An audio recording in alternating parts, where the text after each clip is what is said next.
السلام عليكم ورحمة الله تعالى وبركاته. تحية طيبة لكل المتتبعين في كل مكان.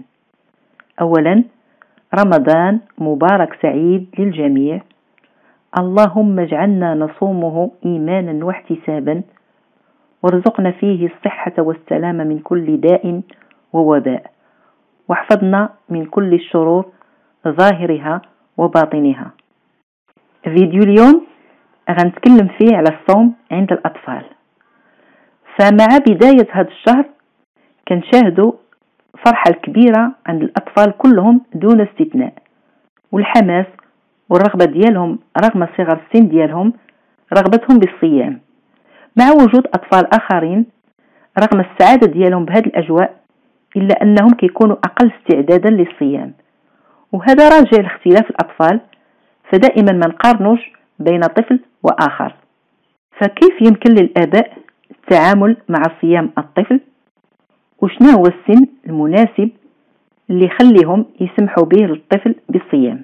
فكيف ما كنعرفوا الطفل غير مفروض عليه الصيام، لأنه يقدر يقوم بهذا العمل لما يبلغ سن البلوغ. لهذا على الآباء عدم إرغام الطفل على الصيام بالرغم منه، باش ما نتركوش عنده انطباعات سيئة عن تجربة الصيام. والطفل كيتاخد من الآباء قدوة ليه، فلما كيشاهدهم كيصوموا طيلة الشهر كيبغي يقلدهم وهو صغير، وكيتاخدها عادة عند الكبار. ولكن هذا ما كيمنعش أن الآباء يشجعوا الطفل ديالهم على الصيام، خاصة إذا عرفوا أن الحالة النفسية والجسدية ديالو كتسمح بذلك. والسن المناسب للصيام هو 10 سنوات فما فوق. فيبدأوا الآباء في هذا السن يهيئوا الطفل بالتدريج لهذا الصيام. فمثلا يبدأوا مع الطفل أنه يصوم من الساعة 8 صباحا إلى الساعة 10 صباحا، وبعد ذلك من الساعة 8 إلى 12 زوالا، ويقدر ينتقل من الصبح إلى العصر، وهكذا بعد تدريب أيام يمكن له يصوم من الصبح حتى المغرب. أو أنهم يخلوه يصوم عن الطعام فقط، ولكن يبقى كيشرب السوائل. أو أن الآباء يختاروا له أنه يصوم يوم واحد فقط، إما اليوم الأول من رمضان أو يوم النصف أو يوم ليلة 27 أو آخر يوم في رمضان. يقدروا الآباء يخلقوا جو ديال التنافس مع الإخوة ديالو في هذا الصيام، ولكن بلا ما نجرحوا في الطفل اللي ما بغاش يصوم.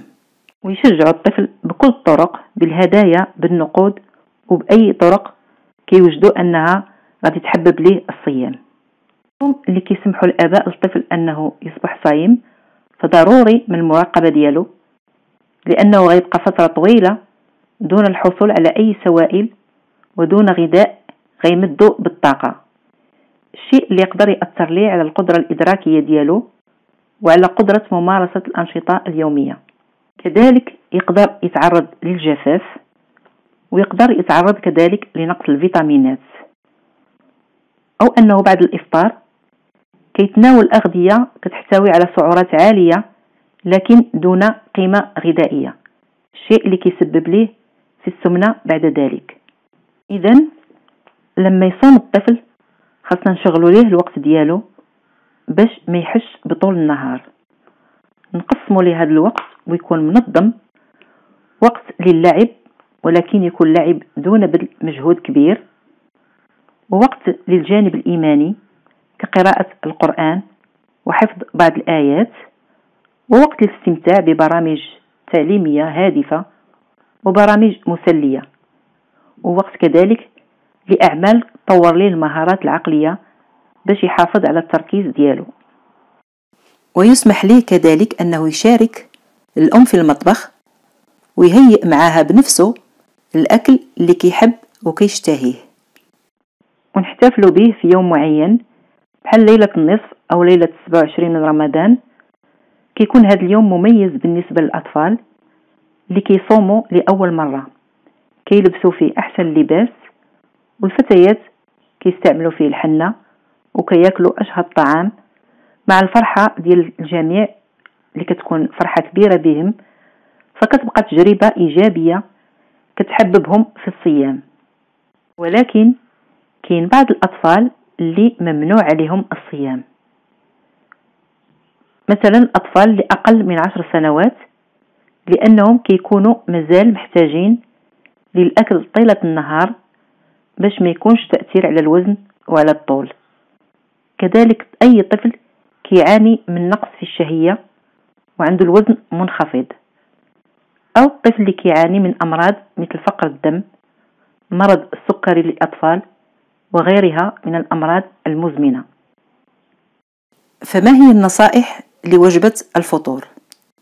خاص هذه الوجبة تكون مغذية وتكون كتسد ليه كافة الاحتياجات ديالو، يكون فيها فيتامينات بحال فيتامين ألف وباء، ويكون فيها حديد والزنك والبوتاسيوم والمغنيسيوم والكالسيوم. وعدم التأخر في وجبة الفطور. يبدأ الطفل بالتمر مع عصير مغذي، هذا العصير اللي غيعوضه على كل الأشياء اللي فقدها طول النهار. وعليه شرب الماء والتركيز على شوربة الخضر أو الحريرة، الفريك، العدس مع السلطة. والوجبة الرئيسية خاص يكون فيها البروتين بالأشكال ديالو، إما لحم أو دجاج أو حوت مع الخضر، وعدم إعطائه الطعام المالح أو الطعام اللي كتكون فيه بهارات كثيرة باش ما يتزادش العطش ديالو. واستبدال الحلويات الغنية بالدهون والسكريات، استبدالها بالفواكه والأرز بالحليب، لأنها كتكون غنية بالفيتامينات والمعادن الضرورية للجسم. تجنب كذلك المقالي والأغذية الدسمة اللي كتكون ثقيلة على المعدة وكتسبب ليه في عسر الهضم. والآن النصائح للسحور. يفضل تأخير السحور قدر الإمكان، يكون جد قريب من موعد بدء الصوم باش يستطيع الطفل تحمل الصوم في النهار. ويكون طعام ديال السحور صحي وغني بالكالسيوم بحال الحليب، الرايب والجبن، يكون فيه كذلك بروتين مثل البيض، وتكون فيه حبوب الكاملة والخبز لأنها كتكون بطيئة في الهضم. وخص تكون مراقبة للطفل باستمرار، فإلا ظهرت عليه أعراض مثل التعب الشديد أو أنه ما بقاش قادر يلعب أو تعرض للدوخة أو آلام بالرأس أو إسهال أو أي شيء أثار انتباه الأم، عليه أن يتوقف عن الصيام على الفور. فشهر رمضان كيبقى شهر عظيم بالطقوس ديالو الدينية والروحانية والإيمانية، بالإضافة إلى الفوائد الصحية المذهلة للصيام. فهو كيعمل على راحة الجهاز الهضمي، كيساعد على علاج الالتهابات، وكيساعد على خفض مستويات السكر في الدم، يساعد كذلك على زيادة حرق الدهون، ومفيد لمرضى ارتفاع الضغط الدموي، وكيعزز الجهاز المناعي بشكل كبير، كيساعد على إزالة السموم المتراكمة طيلة السنة.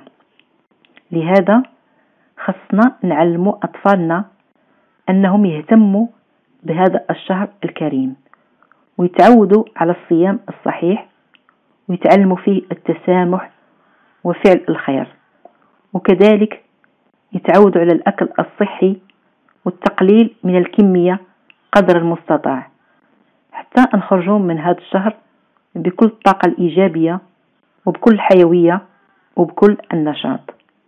إذن وصلت لنهاية الفيديو، وأكيد أن عدد كبير من الأمهات عاشوا تجربة الصيام الأول مع أطفالهم.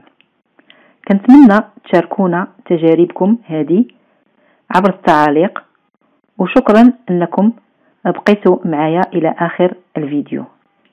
إذن أقول لكم مع السلامة، وإلى اللقاء في فيديو قادم إن شاء الله.